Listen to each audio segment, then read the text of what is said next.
All right, this is, I'm pretty sure this is the single biggest daily adventure I went on while I was in Japan. This one really got away from me. This was kind of ridiculous. Like, even just when I think back to it, it's like, oh man, that was all one day? That was the day that would never stop. But it was cool. It was exciting. I think back to this day often. So I'm just popping in at the start. Because it's so long, I split this into 2 episodes, but the split point isn't completely logical.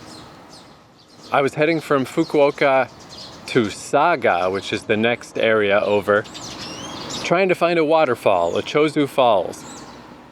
And then from there, the journey back was its own crazy fucking adventure. So I guess the logical split point would be this episode, get to the waterfall, next episode, escape from the waterfall. But timing-wise, it just doesn't quite work out that way. So instead, this episode doesn't quite make it to the waterfall. Instead, I realized how I could split it up. This episode is while I'm in civilization. And then next episode is when, I kind of think of it as, when I think back to it, I think of it as Zombie Mountain. Because it's just like, I could be the last person on Earth right now. What the hell is going on? This is crazy. But yeah, I just thought I'd mention that up front. This is going to be a 2-parter. I think it's a pretty good one, so I hope you enjoy. Let's go.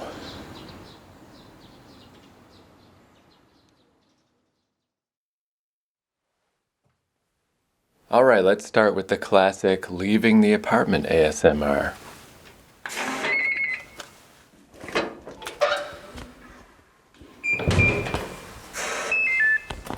I wonder if there's if anyone's ever done a study just about where you live, how it makes you feel. Because my last Airbnb, I'd have to go through my creepy little, the genkan, the antechamber into my apartment. It's all cramped in and small, and it was on the first floor, but it felt underground because it was so packed in and there's no windows or anything. Today I opened up my balcony door and just let the wind come through, some nice fresh air. And all of the sea of buildings outside, even though I'm on the 4th floor, it's kind of nice because it doesn't feel like I'm high up, so I don't feel fear of heights, which I don't know, 4th floor I might. Then at the old place, I had to duck down so I didn't bang my head and creep out into the sun, and I was under some stairs where all the garbage is, and then I had to go around the corner. And when I say garbage, I mean it's just bottles, but still, it's just every day is okay, shake it off. Okay, now you're in Japan, walk around. Where here, yeah, it's from the second I get up, it's I like this apartment, it feels cool. And then I just got to the bottom of the stairs and had the doors just open because the weather's so nice in Fukuoka. And now I'm outside. I was thinking what this reminds me of, in Grand Theft Auto 5, when you leave your apartment, you never have to unlock your door and open it. Your door just swings open as you stride out looking like a cool motherfucker. Because, Grand Theft Auto's whole fucking, what they trade in is making you feel cool. And just strutting out of your apartment at the start of your day, at the start of your adventure is part of what feels cool. And that's how it feels here. I just love it. Just strut outside. Here I am. I'm now outside in Japan. It's very rad. The one thing that makes me not feel cool is I'm carrying yesterday's ramen cup. Although ramen cups are great for getting rid of your garbage, because in the ramen cup is all the rest of my trash. But luckily there are convenience stores all around. There's a Lawson's near here, so I think I'll go there, toss this cup in their garbage, and buy some breakfast. I think it's about 9 a.m. I'm actually up a bit early today. And I'll tell you about today's adventure in a moment. But before I get to this convenience store, let me also say, one of the recurring themes in this podcast of dubious, extremely limited value, but it's a thread that keeps coming up, is that my favorite kind of coffee is coffee that has cream or milk, but not sugar. And that's virtually impossible to find in Japan. Although I did realize, I don't know why I didn't think of this earlier, even if you get really sweet coffee, I realized if you drink about 2/3 of it, and then I always have a water bottle in my back pocket, if you just fill the rest with water and shake it up, It's extremely good. I guess maybe why it didn't come up is that most coffee is in cans. So it's a little awkward in a can. I wouldn't have thought to do this in a can. It wasn't until I had a bottle yesterday, and it's like, oh yeah, you can just pour a little water in, put the cap back on, shake it up, and it's really good. It really helps. It really cuts that too much sugar feel. But I was at a mini stop yesterday, and I guess I've seen these coffees before, but they're very unusual to find. I wonder if it is only at mini stop, because even mini stops are very unusual to find. It's called Sarutahiko Coffee, Sarutahiko. Comes in a little bottle. Cafe latte sweet off. And then they had another one. I was like, did the other one say sweet on? I don't know. But sweet off, it's exactly what you want. I put it in the fridge last night, and then I just had it this morning, and it's like, oh, so good.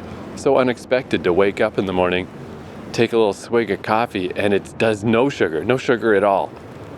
But it's still a latte style. Really delicious. Sarutahiko, I definitely recommend it. It's unfortunate that it's a little hard to find.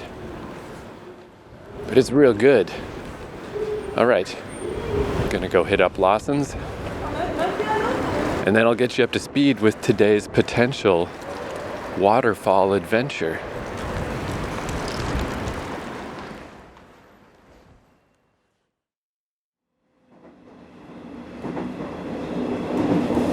Okay, first, let me just clarify that I fully respect the do not talk on the train rule.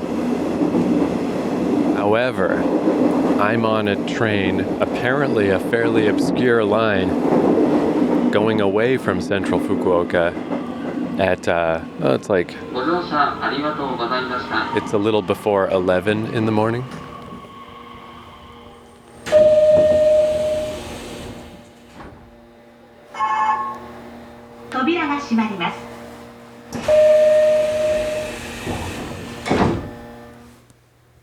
And yeah, I'm the only person on this train car. So if anyone else gets on, I'm going to turn off this recorder and I'm going to stop talking because I don't want to be that guy. I shan't be that guy. But yeah, it's literally just me. So okay, I think this is all right. I think it's okay if I'm the only one on the train. So basically, I've been making my own adventures in Japan, basically. Just kind of pick an area, pick a place, go to wherever, see what happens. So in Tokyo, that generally means the city. You just pick a part of the city, you walk around, you'll find something cool. But if you go to Western Tokyo, way out to like Musashi, Itsukaishi Musashi Station, I found by going to the park near there, it's like, whoops, look at that. I've left the grid. I'm hiking, just like that, just a little walk from the station. That's pretty cool. And now I'm visiting Fukuoka, and when I was in Fukuoka before, my favorite thing was I found that by Umebayashi Station, there was a path up into the mountains, and same thing. It's like, whoops, I'm off. I'm out of society now. I'm just in the fucking woods walking up the mountain. That's pretty cool. So I did that a lot, and then when I came back to Fukuoka, I went and explored that again. But then what I've been finding since then, geez, it's a good thing I'm the only one in this train. You actually have to talk a little bit loud to get across the, past the train noises.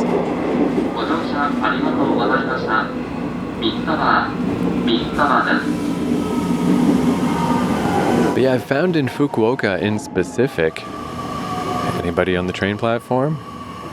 There's one guy. You getting on my car, buddy? Nope.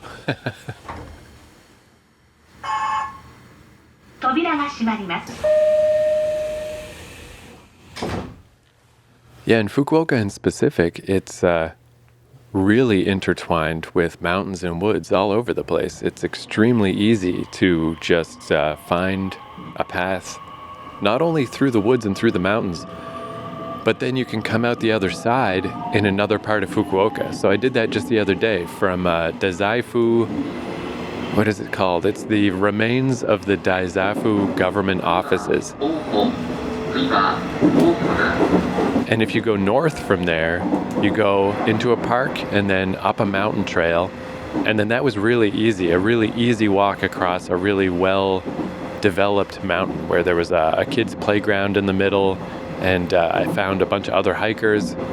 It was quite a long journey, but it was easy. And then I came out at the other end at Umi, where I could have taken the train, but I actually just walked back around the mountain at that point.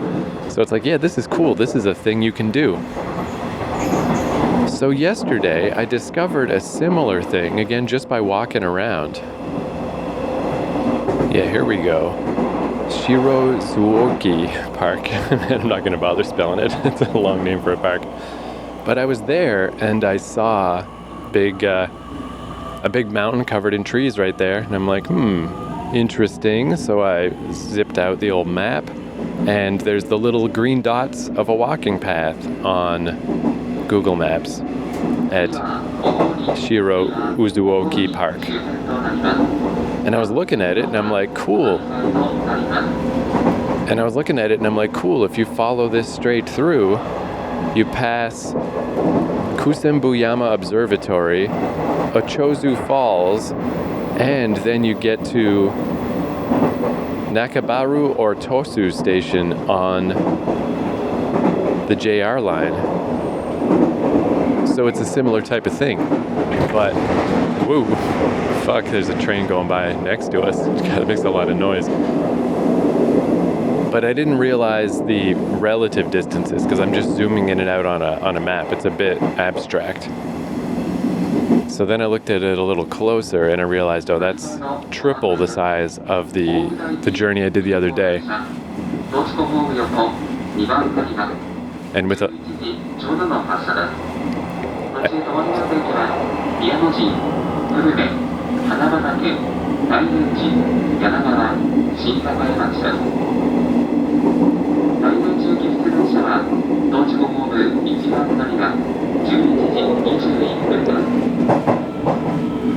Man, the voiceover guy, the announcement guy.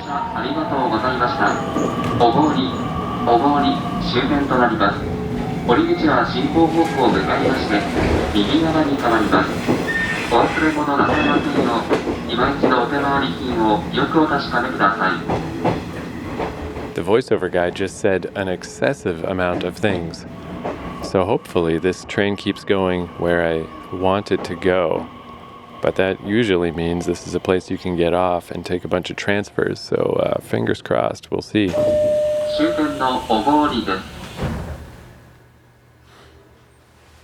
Destination of the train. Oh, do I have to get off here? All right, that was indeed the end of the line for this train. This could change my plans. I'm at Nishitetsu Ogori Station. I had various plans for what I could do today, what I could attempt. This is only one station away from one of my potential plans. So yeah, I think maybe I'll just bail out here and try to figure out what I'm doing. Here, actually, let me interrupt myself for a moment. So that was a $4 ride, 420 yen. Not bad to get me out in the good old middle of nowhere. But while I'm here with a garbage can in front of me, I was talking about the Sarutahiko coffee and how the little bottles are quite rare and I don't see them much. So I checked while I was at Lawson's, and they did have Sarutahiko coffee, but in one of these cups with the Capri Sun straw. Here's some putting the straw in the cup ASMR. God damn it. I just collapsed the straw. All right, here we go. Try that again.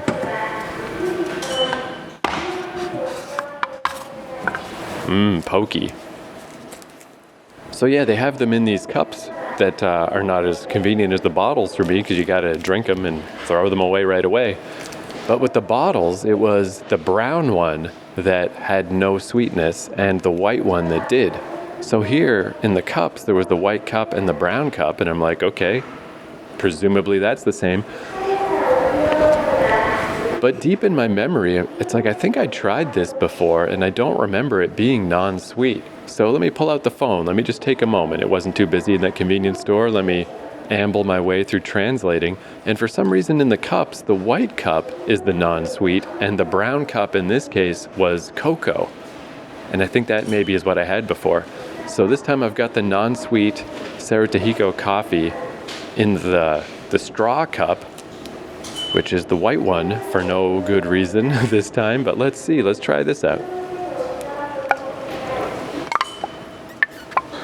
You can hear the top crinkling. Yeah, that's the stuff. Oh, wait a second, the top. Maybe it's because the top of the lid is brown, the same way the other label was brown. I don't know.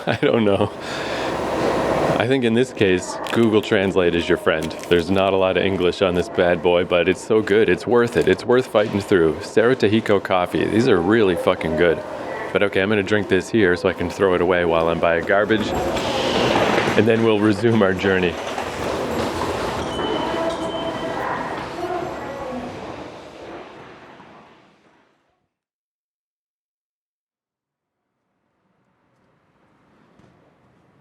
Oh man, Nishitetsu Ogori Station. I guess it's exactly what you would hope from a station where you're on a train with nobody on it, and then you get to the end of the line where you gotta transfer. It's gonna be pretty quiet, but it's also where you transfer and stuff, so it's like the perfect mix of there's a Lawson's here, there's various little stores, there's a Zack Vegetable. I guess it's like smoothies, perhaps? Various other little stores. It's like a really nice mix of, there's stuff here, but it's not busy. It's definitely not crowded. It's just kind of a nice, quiet little town within a town. This is fucking sweet. Unfortunately, I might be heading toward highways and stuff. I'm not sure what's gonna happen from here. But immediately getting out of the station, man, good fucking vibes. This feels good. And it was actually a little cold this morning. It was like 10 degrees, 11 degrees, pretty windy. But I was like, that's good, bring it on. I've had enough of the heat. I don't need the heat anymore. I'm Canadian, dog. I came here in the winter because I thought it was gonna be cold, kind of. And I mean, I know I can get that if I want it. If I head up north one of these days. But yeah, I got myself a Cafe au lait American in a can, Dido brand. Got the hot one just to hold in my hands. Not to drink right now, because I just shotgunned to coffee. But it is getting a little warmer. But it's just like a nice balance also. It's like, it's getting a little warmer. I hope it doesn't turn into a heat wave later in the day, as it sometimes does. When you're hiking around, it's way better for it to be cold. But it's appropriate weather for a little can.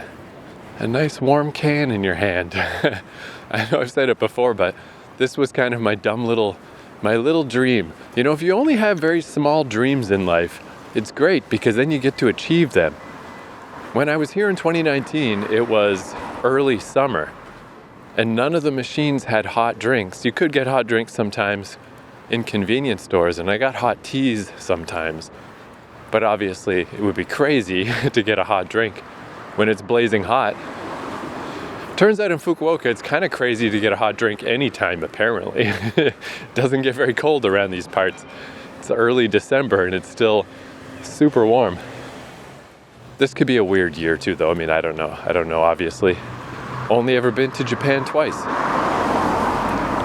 But yeah, that's what I would think on my last visit is, man, it would be so cool just to get one of them warm drinks out of the machine. Oh yeah, feel the warmth. Oh, I'm putting it on my cheek. Oh, it's so warm. It feels so good. I'm rubbing it on my lips.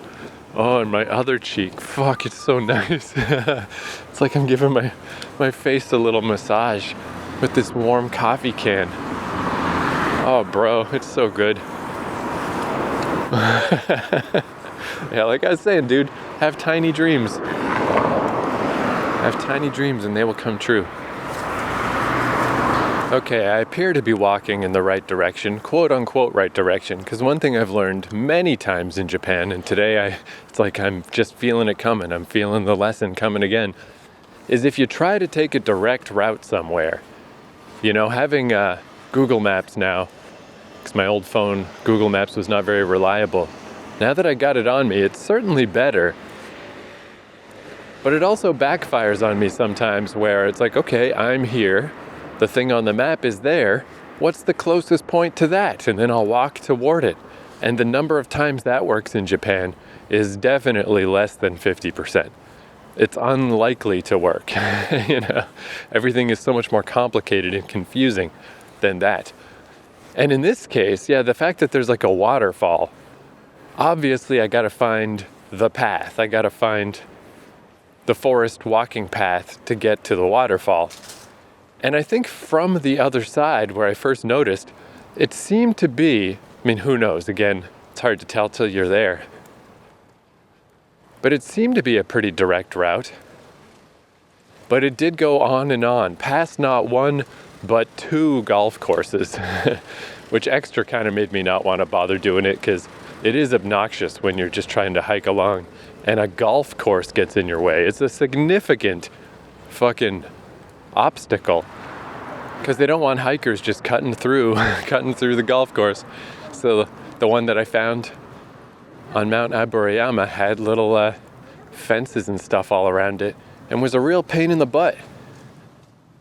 Or I guess you could argue it actually helped me escape the woods because once I was in the golf course, then I just had to get to the entrance to the golf course. I guess if you look at it that way, maybe it helped me escape. I'm not sure. I have mixed feelings about golf courses, let's just put it that way. So the idea of walking past 2 golf courses didn't exactly seem like a charming day. And that it was 25 kilometers. I've had plenty of days where it's like, oh, it looks like I just walked 12 kilometers and now I gotta walk home. So that's essentially the same, especially if I did that and then took the train on the way back. But that was like walking through Tokyo. You can change course and bail out at any time. It's a little creepy, the idea of walking 25 kilometers through a mountain trail, which could be up and down the whole way, and might not be as straightforward as it seems. That just seems like way too far. What is that, like 5 hours or something? With no particular way to bail out halfway through if something's not working out or if the path becomes indistinct or whatever. Because you really never know with Japan. Like the one I found by Dazaifu was unbelievably easy and just like tons of old people hiking around next to me and stuff. And I'm like, wow, this is like amazingly convenient and not a problem. But then there was a path I found in West Tokyo that did have a warning sign, to be fair, but it was like I made it through, but it was like really underdeveloped. And it's like, yikes. So who knows what this one could have been. There's just way too much if coming off that plan, Is to just not be... I did not feel comfortable with that particular walk. But then I realized if my plan was to get to the other side and take the train, then why not just reverse engineer this plan? Why not take the train to the other side, nearer where the waterfalls and some kind of observatory deck are? And then that's a much shorter walk, much closer to civilization, and just do it that way. But I do find the trains in Fukuoka quite confusing. There's the main subway line, that's pretty easy to follow and pretty easy to figure out, but it only takes you a limited number of places. In this case, I had to take the independent above-ground trains, but I'm near both of them. My Airbnb is near the JR line and near the Nishitetsu line. But I find Google Maps has a very weird relationship, apparently, with these lines. The advice it gives is strange at best. So for the JR line, and the JR line is the one that went the closest to this waterfall, and I'm still heading in the right direction, but I'm heading toward a giant clover leaf. And then 2 smaller clover leaves. Jeez, I don't know what the heck that's going to be all about. But the JR line to, this might not be the closest one, but Shintosu, approximately. I was like, all right, tell me how to get there. And it just gave me the weirdest fucking directions that were like, okay, get on that JR line that's a block from your house, but then take it back up to Hakata. And then get on this other train. And it's like, okay, so maybe that's possible. I don't actually know where the line near my house goes. Maybe it does go off somewhere else, but then go around this other thing. Basically, it gave me this route that at the end of the day was going to cost $27. And as I just said, this ride here was $4. You know, it should have been in that range, under $10 for sure. $7 or $8 seems like it'd be pushing it, because I'm only going a little further than I was here.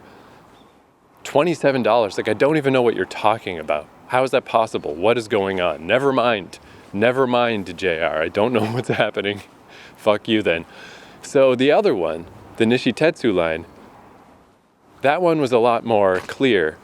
But again, the train right by my house goes off to Dazaifu. So I was like, oh yeah, of course, I've done that before. So that does go the wrong way. So I had to go one stop and transfer.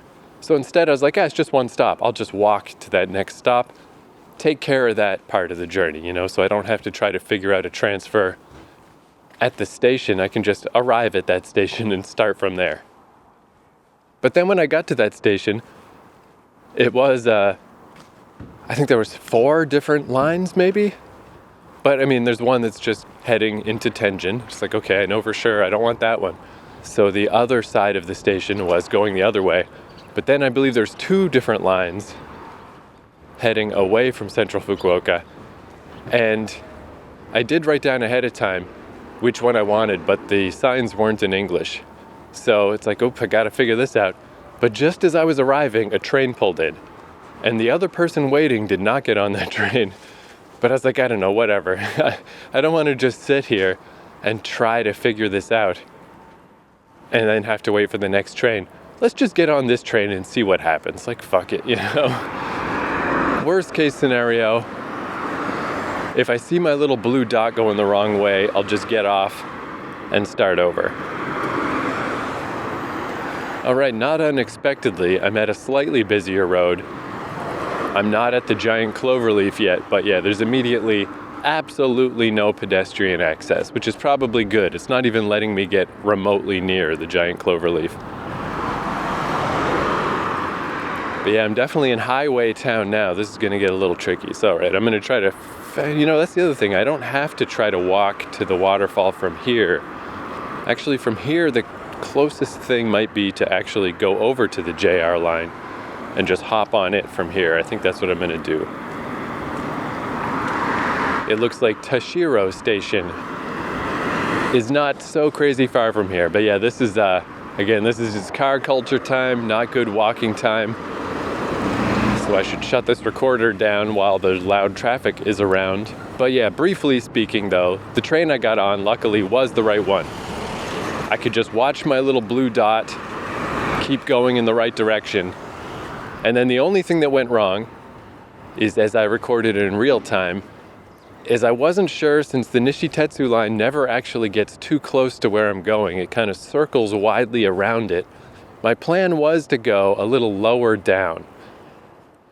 Just from what I could glean from Google Maps, it seemed like going beneath the waterfall and heading up north seemed much more likely to be the way to get there, as opposed to what I'm doing now, which is approaching it from the west because of all these tangles of highways and stuff. It's like, it seems unlikely this is gonna work.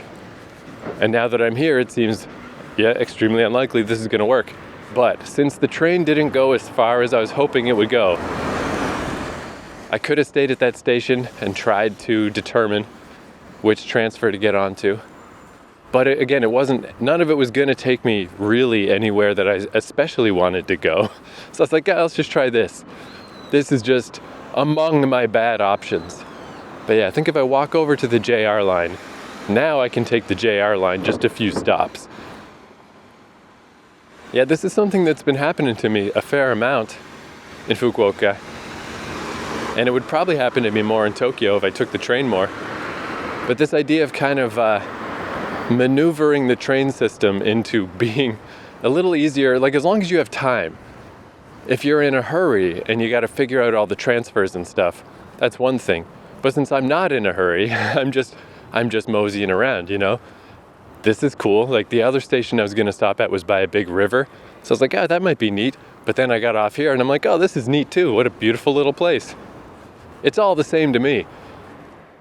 So yeah, when you need to make a transfer or something awkward is happening with transit, since there's so many train stations and they're all relatively close, you can just get off and walk. You can just get the heck off and just walk to the next one. And yeah, I guess it just depends on what currency you're working in. If you're working with time, if time is limited, this is a bad deal. You're giving up a lot of time because it does take half an hour or whatever to walk between stations. But since I'm working in the currency of exploration, time doesn't really matter to me until it gets dark. I just want to see stuff. And yeah, right now I'm walking by. I mean, it is definitely trafficy, a lot of traffic here. But this neighborhood's kind of cool. I'm walking by Sukiya, which is like just one of the chain restaurants. But then next to it is a big field, like farm stuff going on here, and the mountains in the background. This reminds me very much in Vancouver. I had an Airbnb. I don't actually remember what the neighborhood is called. From where I was, you could take a bus to White Rock, and White Rock is like beautiful. It's the near the border. Like you're almost in the United States and you're at the edge of the water. And there's like just a beautiful waterside little area. But on the way there, it was these kind of long roads with big fields. And it feels a lot like this. I just passed a place called Space One. It said game on the side in big letters, and then Space One. And I was like, this can't be a game center, right? Why the heck would that be here? And no, it's not. It's a pachinko place. That makes a lot more sense for all these truckers going by. But all right, yeah, I'm in Truck Town, and this ain't gonna get any quieter. So let's warp ahead to when I get somewhere else.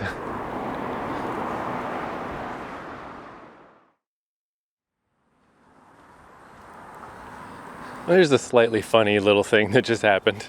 The hubris of the visiting tourist, where to get to this JR station, it's like, okay, if I keep walking on this street, then on Google Maps there was a Japanese confectionery shop is where I got to turn. So I was like, okay, that's a pretty good landmark. It's good to set up these little things so I don't have to just hold my phone out and follow the blue dot and get hit by a car. And I was just thinking how, I'm always a little shy about going into places because I can't speak the language. But it always goes well. It always goes fine. Everybody's so nice in Japan, It's like even if I can't really communicate properly and I just have to point and pantomime and whatever, it's fine, all I'm doing is buying stuff. It's not the hardest thing in the world. And I was just thinking how the people that I met in Chiba, both the really nice people I met at the izakaya and the arguably unhinged Buddhist sect members, in both cases they brought up how the Japanese economy is not in a great place right now and how the yen is at a low of something like 30 years. Which again must be magical if you're American, but in Canadian terms it just basically brings the yen more or less on par with the Canadian dollar. Whenever I get money out of the bank machine, it's almost 1-to-1. But both of them mentioned how important tourists are right now and how happy they are to have tourists around, which is kind of nice because I do just sort of generally feel like I'm getting in the way. So it's kind of nice for them to just say like, no, it's cool, man. We're glad you're here. Spend some money. And it's like, okay, that I can do. That I can absolutely do. So I was thinking like, I'm walking past this random confectionery shop. And I was thinking of like the $10 chocolates that I bought in Itsukaishi. They were ludicrously expensive, but it took me like 2 weeks to eat them. It was not that bad even for $10 when you eat them that slow. And they were just really good. I was like, man, those are great. I'm glad I bought those. So I thought, I'm going past this local confectionery shop in a relatively obscure area. I should just go in and buy something. Help them out in my little way of going and buying confectionery. And then I got there, and they had a lineup, like a really long lineup that was like all the way through their parking lot. So I was like, God, again, I can I'm going to go spend $10 somewhere. Whoa, I'm I got money. But they don't fucking need me. I was just really shocked because no other store that I've passed out here has really had any sign of people.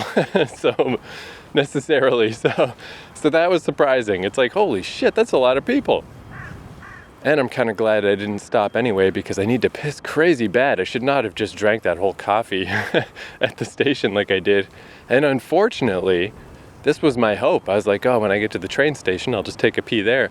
But I think that $27 ticket is coming into focus because I'm next to the train line now.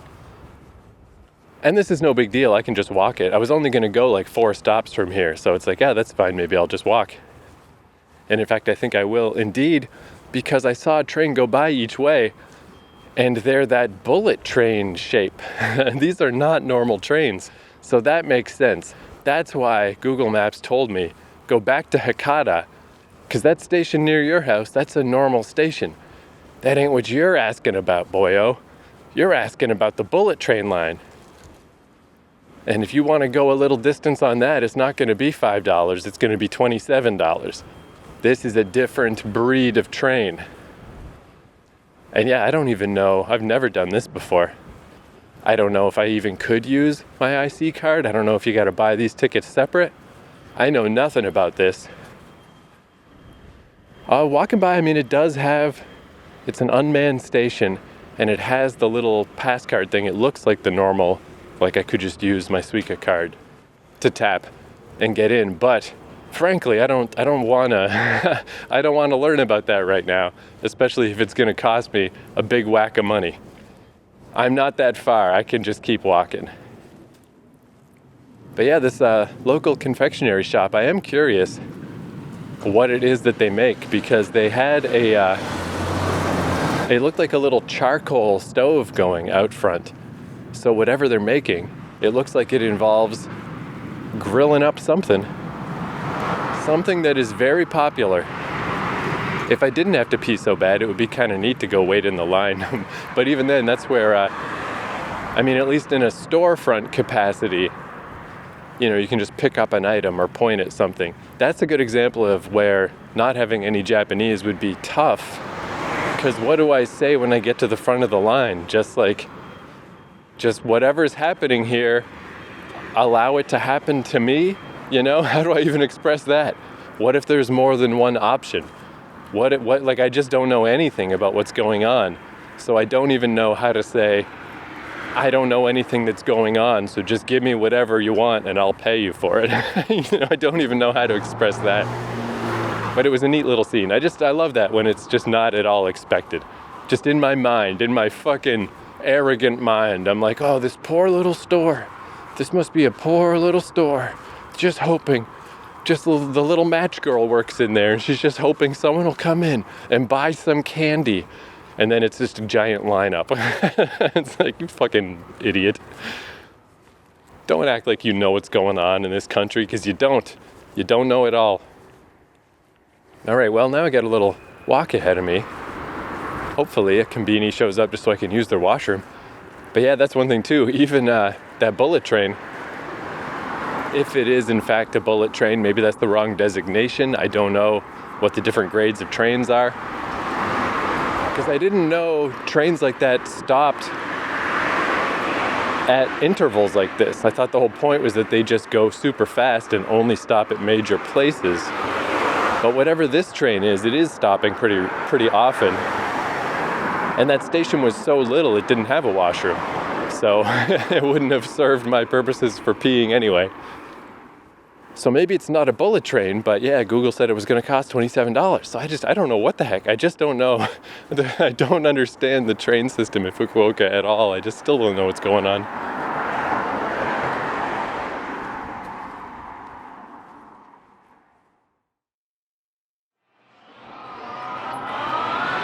All right, sudden severe change of sound. So I was really starting to think, like, on the one hand, none of the stations I was trying to get to, like I was saying, I don't really know how to get to this waterfall. It doesn't really matter too much where I started from because none of them were especially close, and I just have no idea what the right route is. So then exiting at a station I didn't expect to exit to, it's like, okay, that's not what I was gonna do, but that's fine. Then going over to the JR line and realizing it's this different type of super train that's gonna be way more expensive, and it's like, okay, I don't wanna do that. So that's turning me away. And I'm starting to think like, maybe this is not meant to be. Maybe this is not gonna happen. Which, I mean, hey, no big deal. Whatever, it was just a target, just an excuse to go out and explore Japan.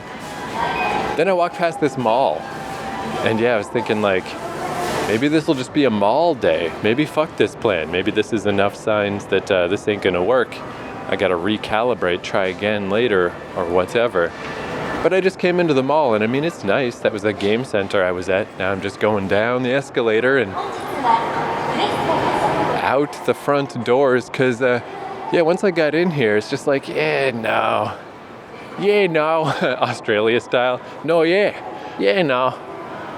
no, this is not what I want to do today. Great big mall, that's cool, but great big malls are a dime a dozen. I would rather go try to find this dumb waterfall and fail. That is my preferred plan for today. Oh man, I can't get out these doors. There we go, the proper exit. It's okay, back on the road, back outside. It unfortunately did turn really hot. It's still windy though, so that's nice. It's hot, but it's windy.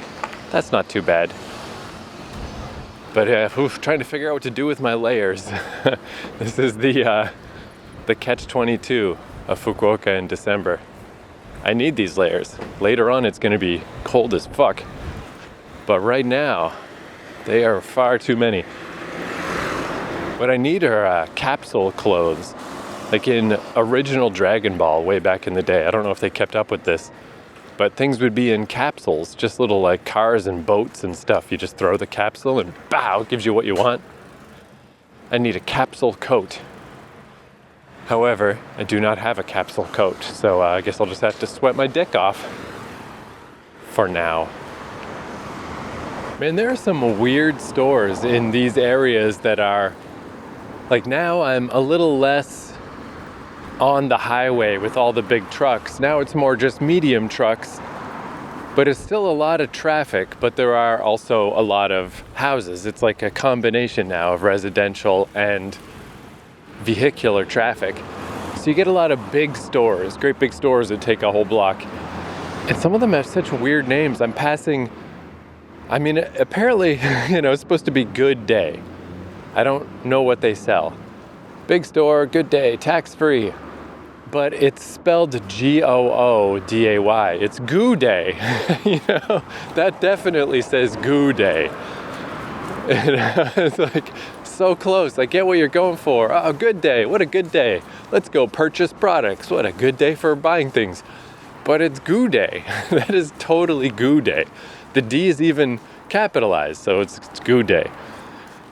And yesterday, there was a food store. I'm not sure the Japanese name, but in English it said Food Holes. Food, Holes. And that's gotta be an inversion of Whole Foods, right? Like I gotta assume it's like, here's the store you go to buy your expensive organic stuff, your healthy food, your Whole Foods. But it just said Food Holes. And it's like, Come on, food holes? What is that? I haven't actually run into very much of that, because I mean, that is, again, the classic, like, early days of the internet. People would send around the funny Japanese English, and there's still some of it to some degree. I mean, Chris Broad has some videos about that and stuff, but I feel like it is far less than it used to be. I don't really see a ton of strange English, although I'm not really in, I mean, a lot of it seems to be just on stationery or bags or clothing, and I guess I'm not in those stores that often. I'm just outside walking by. But it's strange too to see, it's one thing if it's just like a small disposable product like a pencil case or something, but to see a big store that spent tons of money on a giant sign that's extremely permanent, and maybe even the name of the store. It's just, I mean, Goude is not so bad, I guess. Food holes is worse. But anyway. But man, the other thing I can't help noticing as I walk are the fucking insane mountains that are getting closer and closer. Just at the half the horizon, because I got a little hat on, so my cap, the brim of my cap blocks out, some of the sky. So basically half of what I can see is sky and the other half is mountains. And I was thinking like, shit, that's what I was considering walking across? Look at that shit, it's fucking insane. There's a lot of power lines on this one, like way more than usual, so that makes it look a little less rugged, but that's the only sign of civilization, are the power lines. Everything else is just trees on this giant mountain. But it's probably not actually that bad. It's surprising how not that tough it is to go up a mountain trail.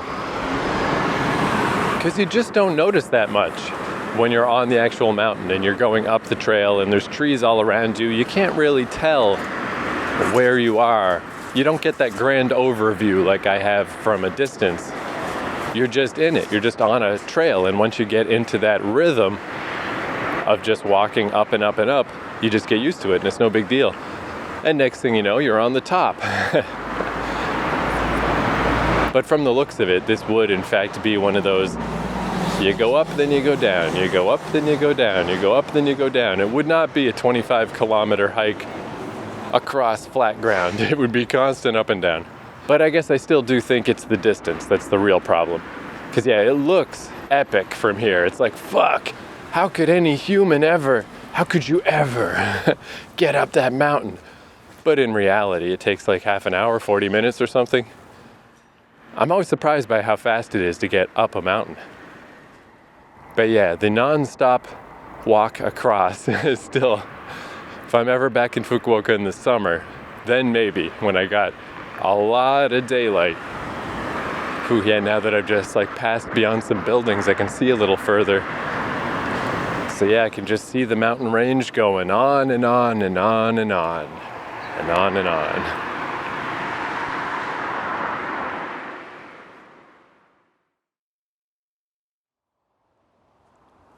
All right, I'm walking along the edge of the mountain where this waterfall is somewhere nestled in there. This is a case though where being audio, it's kind of bad in this one circumstance because there's like an elevated highway that also runs along the edge of this mountain, but I can't see it. It's behind a bunch of trees. All I can see is beautiful country road. Nice little country road. Trees on either side, gorgeous. But I can hear the traffic. So when I'm just walking along with headphones in, it's like it's not there. But as an audio podcast, it's the worst of all worlds. You don't get to see the beauty, you can only hear the traffic. But take my word for it, this ain't so bad.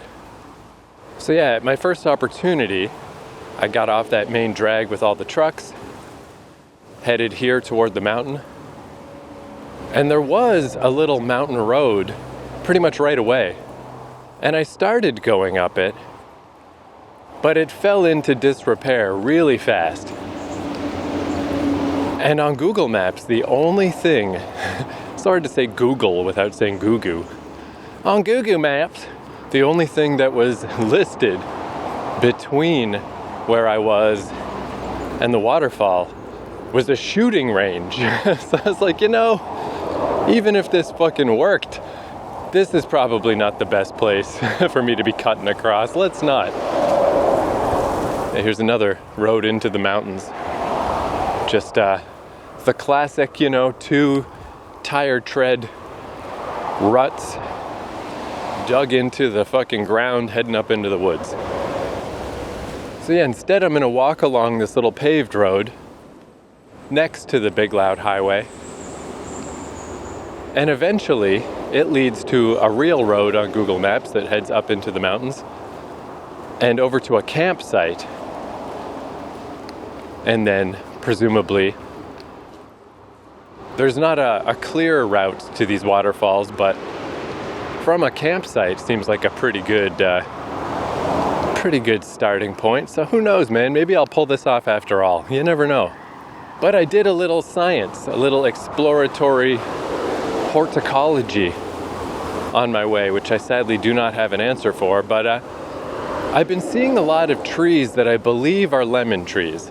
I just see them all over the place. But they're always in somebody's yard or whatever. I'm not gonna fuck with somebody's tree. Like, they don't seem like they're being particularly cultivated. I'm not sure if people are using these trees for actually eating the fruit on them, or if it's just a cool tree that they have. But hey, again, it's not my tree, none of my business.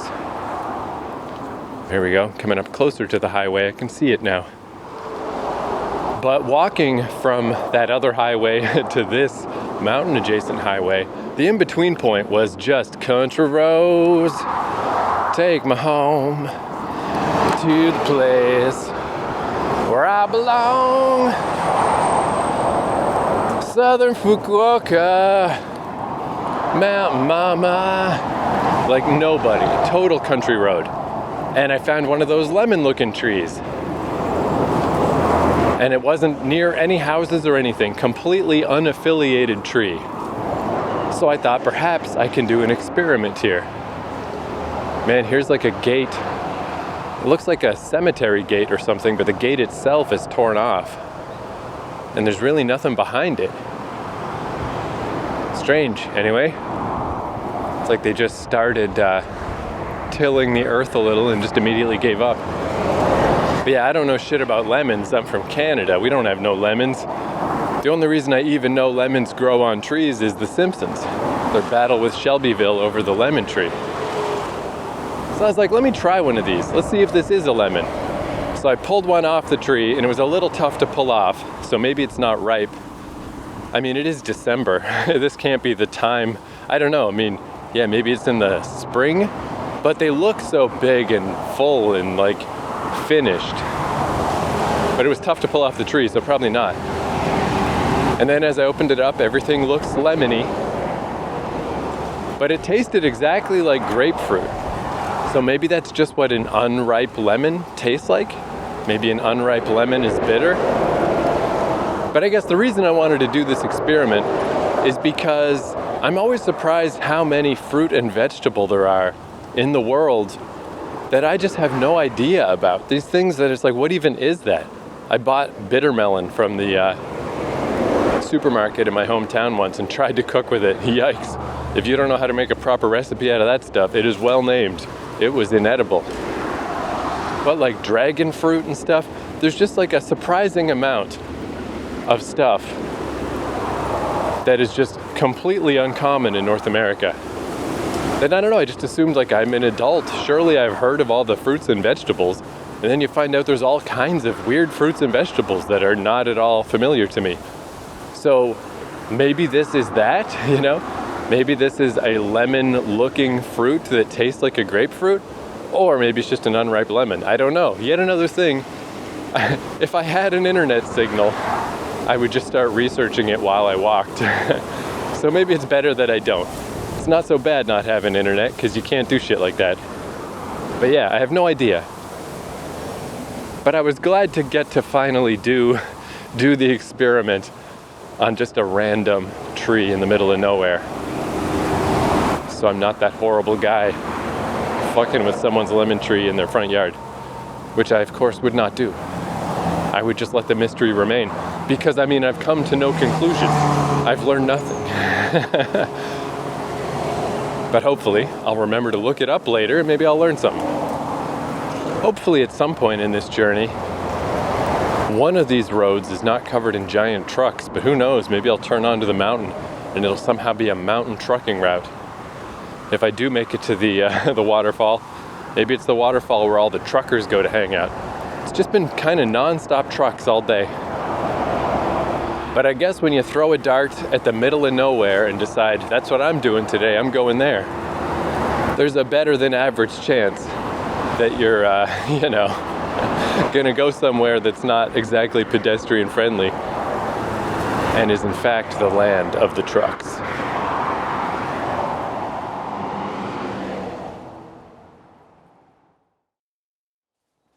All right, I got to the little road and it was pretty perfect. It's just a really narrow, one-lane paved road that goes into the mountain.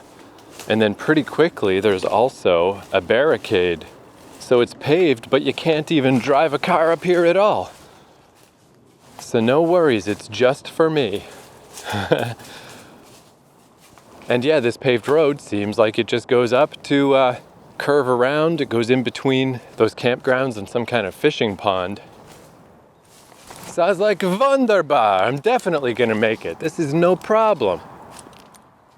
But then, then there was a fork because there's steps going up into the mountains that are just for pedestrians. And it's these pillars. So when words are written vertically like that, there's extremely little chance that my Google Translate is going to be able to sort that out, and it could not in this case. But it is a whole pillar with an arrow. And the steps are a kind I've never seen before. They're rubber. They're little rubber pre-made steps with big rubber nubs on them. And they're like bolted into the ground. They're like no fooling around. And there's a big power tower up here, and I'm starting to think maybe that is all this was. Maybe that's why these are such hardcore steps that are not at all pretty, but are extremely utilitarian. And I mean, frankly, excellent. You're not going to slip on these steps.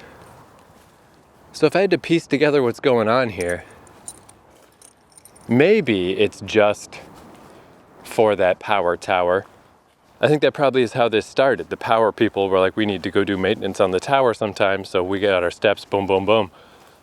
And then I think maybe some locals are trying to piggyback on that, because in addition to the steps, there's all kinds of the ribbons on the trees to let you know where to go. And I was following those because they kept going for a bit, but they eventually just petered out, and it's definitely not a very well-trodden path. But somebody was trying to lead you somewhere, and then it just stops. So I was trying to keep going, because I'm like, it's that sunken cost fallacy of like, oh, I don't want to go back, all the way back. I want to push through. Surely this goes somewhere. But, I mean, I can see because I'm recording. Geez, yeah, I'm not even at 4 minutes. And I'm already back to, I can see the road. I'm going back down the original steps. So yeah, it was only 5 minutes to go back at most. So I'm glad I did. I'm glad I didn't keep trying to push through, because it seems like maybe somebody's trying to make this into a path. Like we got this start. We got this cool start with these cool steps because of the power tower. Maybe this could be a hiking path at some point someday. But it just seems like if that is what's going on, I mean, maybe all the ribbons in the trees are also just from the power company. But the ribbons don't feel that way. They feel like just a hiking trail. So yeah, maybe it's in progress. I don't know. Maybe they're just like working toward making that go somewhere. But I think that's a nice little lesson to learn right at the start too, as I try to learn the lay of the land and figure out what type of place this is. Because that whole mountain park area north of the Dazaifu government office remains, I mean, it was super duper developed and just tons of people there. And in fact, a little town right in the middle of the mountain. Where right away I'm learning what this is. This is not that. This is not commonly in use. This has little paths that don't go anywhere. In this case, I think my best bet is to just stick to this road, take the direct road route to the old waterfall. And yeah, as happens every day, I mean, time is slipping by. It's a little past 2 p.m. now. This doesn't seem like it's going to be a very long walk, so this should be no problem. But after this, I'm still going to have to take quite a hike. Now that I know I probably don't want to take the JR line because it's going to cost me $15 to get home because it's the fancy train. Got to walk to the Nishitetsu. It's going to be a little bit of a hike, but again, it's no big deal if I do that in the dark. I just got to be out of here by dark, and I got like 3 hours before that happens. So I think I'm going to pull this off. Famous last words, but I think this is all gonna work. I'm actually gonna make it to the waterfall. Holy shit. Yeah, there is not a soul here. Man, this place is fucking quiet as the grave. But yeah, while I'm walking down this nice little paved road, so my greatest discovery as far as commercialism, as far as just buying stuff, was these sweet wired Bluetooth headphones I found, where they're wireless Bluetooth headphones, but they're wired to each other. It's my favorite thing. I use them all day, every day. So yesterday I found another pair at the Hard Off for $33, and they're like super duper brand new. I'm quite sure no one's ever used them before. And they're a newer model. And once I tested them out yesterday, it prompted me to download the Sony headphone app, which the other older Sony headphones, it doesn't even recognize them. So it's like, okay. But I was like, yeah, I guess so, sure. My plan is to keep using these older ones, till they break. The new ones are my backup. But I tested them out, they seem to work all good. So I was like, yeah, I guess I'll grab this app, why not? And the app is kind of handy. Like, it was kind of cool to have the little voice talk to me in Japanese, but I was able to switch it to English, and it's just cool because it like beams it over through Bluetooth, and just, there you go, now it speaks English to you. I really don't use Bluetooth often, so it's like magical to me. But yeah, the new ones, like when you turn them on, it tells you like what battery percentage you got and stuff. I'm like, yeah, it's pretty handy, kind of cool. But this app was out of control. First, it's like, sign up for a Sony account, and Jesus, the number of fucking hoops I had to jump through for that shit. Because it's like, hey, you can sign in with this other stuff. So I'm like, okay, good, Google, blah, blah, blah. But you can't really, because it's like, okay, now migrate your Google account to your Sony account. So you just have to make a Sony account anyway. So my Sony password is fuck you, Sony, and a series of numbers, which not coincidentally is also my WestJet password, because WestJet's online stuff is so fucking shitty. I guess if you want to try to break in to my worthless accounts that have nothing in them, that do nothing, try fuck you and the company name. It's a good starting point. Oh wow, look at that. Down below me is another little road. There's like these little paved roads. Oh, and there's a little lake. I wonder, because I walked right by wherever that may have originated from. Well, I guess I did walk by a road up into the mountains, but that thing was like a unpaved road. It seems unlikely that that turned into this. Interesting, because I got to get out of here on my way out. Maybe I can take that route as I exit. It's so much easier to figure out how these things work when you take them as you exit. Okay, there's the water on the map. I do see the water, but not the trail. Interesting. Oh, there's this other little weird thing. I wonder if I had a proper data plan, because you can switch Google to the real view, right? Like the satellite view of what it really looks like. That might be handy. Because like right now I can see the sky above me, like there's not enough trees to obscure this path or the one I'm looking at. So maybe you could follow them on the map if you had data. But anyway, after the million steps to make the stupid Sony account, then it's like, holy Christ, all the shit this thing does. And the one thing that was useful didn't work. It's like, hey, we can try to find the right equalizer for you. But it wouldn't play sample stuff for me to choose the equalizer settings that fit best for my hearing. Because that is a thing with like fancy headphones. It's kind of surprising when you hear, like if you do one of those little tests, so you get your optimal settings, it's surprising how different they will be from the next person's. Like it's surprising how different everyone's hearing is. Mixing music for the masses must be a fucking pain in the dick. Because you gotta hit the middle of the target, I guess. It's hard to make something that sounds good to everybody. So I was genuinely enthusiastic about that part, and it didn't work. Meanwhile, they had badges. Badges? I don't need no stinking badges, because it's like fucking use your headphones every day for 4 days, get a badge. Go do this with your headphones. Get a badge. Try this. Get a badge. It's like, what are you, why are you gamifying me just using the headphones? I already own them. You know, what is the point of that? That is fucking weird as shit. Turn that off, please. Don't harass me about getting achievements for using my headphones. That's fucking strange. I mean, I like that idea in a way of gamifying things that are good for you. You know, like getting X number of steps per day or playing Wii Fit or something. It's not good for you to use the headphones. It's a neutral activity. It doesn't matter. So that's fucking weird.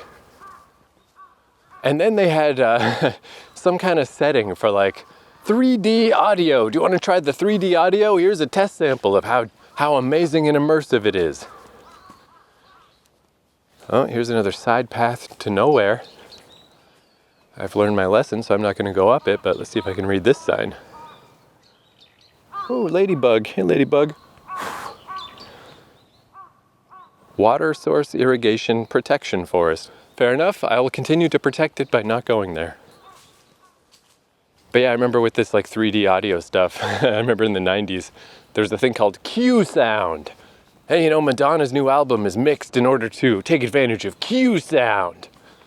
I don't think I ever get to try Q sound. I don't know if it works.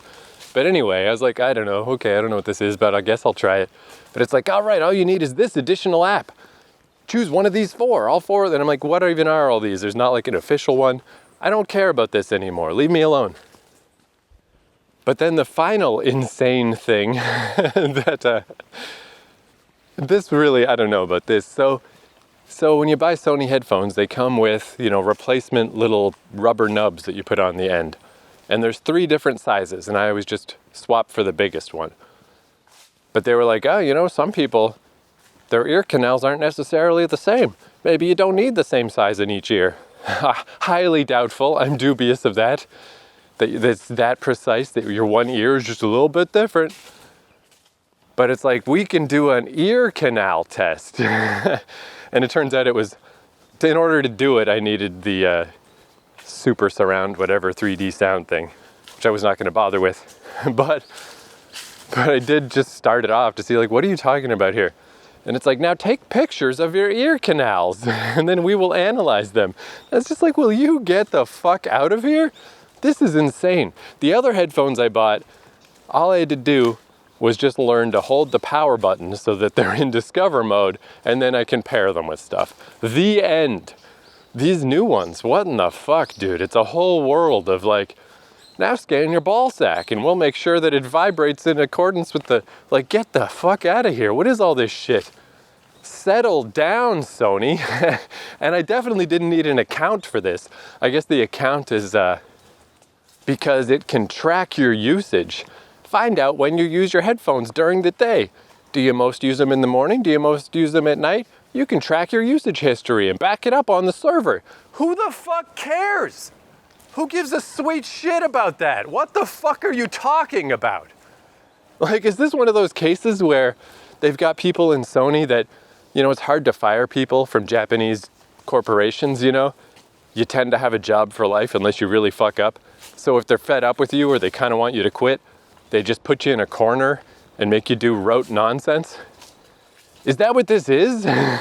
Is there a whole team that just have nothing to do, that are like the living dead within Sony, so they just make up shit to do with the headphones? What the fuck is all this crap? None of it is useful on any level. Fuck off. It's fucking stupid. But anyway, that's the future of headphones, in case you're curious. See, it looks like that other path I saw doesn't connect to this one. It just went to a lake down there, and that was it. Maybe it was also a fishing area, since there's one labeled near here. However, I didn't see anyone down there. I'm still all alone. Hence why I can yell about headphones. But now that I got that out of my system, I should shut the fuck up and just keep walking. I'm a little over halfway to a fork. If I don't take the fork, then that begins the 25-kilometer nightmare hike all the way to the other side of the mountain. Yeah, and based on at least Google Maps, who knows what the real situation is like. Yeah, I guess it does. I don't know. There's not necessarily a clear route straight from here all the way to the other end. Or at least not one that's significant enough to show up on my pre-downloaded map. Probably just not a realistic plan at all. I don't think it's anything people are doing. Oh, maybe if I went there, then this wise, then the fucking golf course just gets right in the way. Yeah, no, there seems to be a distinct line in the mountain near Satsuki Golf Club where you pretty much just gotta head straight to a highway in order to progress through.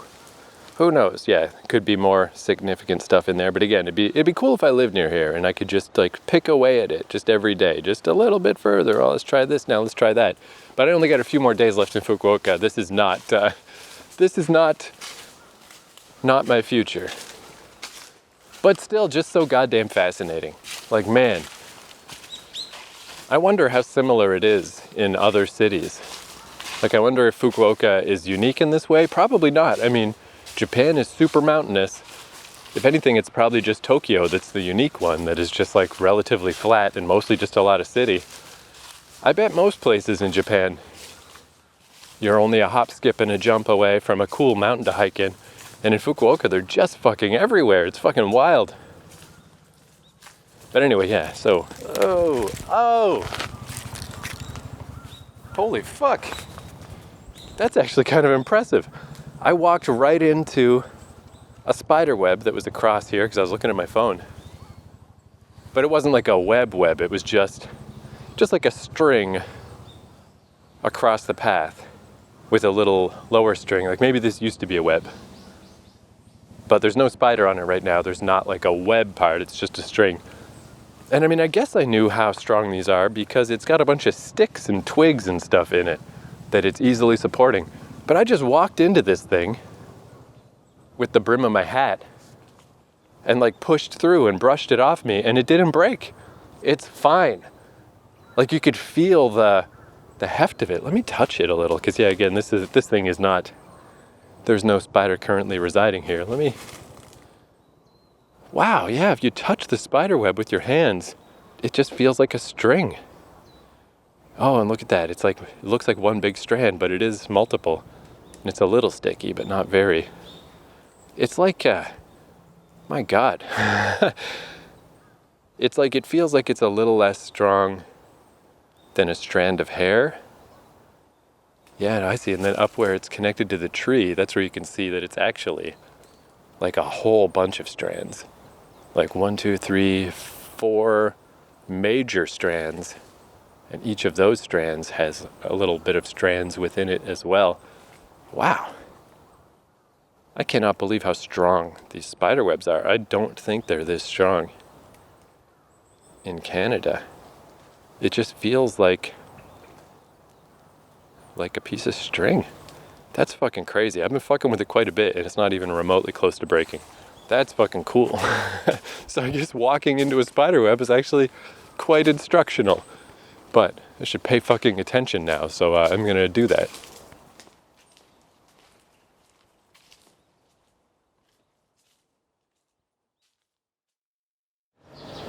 All right, that's the end of part 1. I've made it a good chunk of the way, walking up into the mountains on what seems like a pretty reasonable path. I mean, technically still no people, still just me by myself, but next episode is where it's gonna really feel like I'm all by myself. Last man on earth time. So the next episode will be out in mere days, and if you're listening to this in the future, it's already out, so I hope you enjoy my continuing adventures into Saga. I will see you then.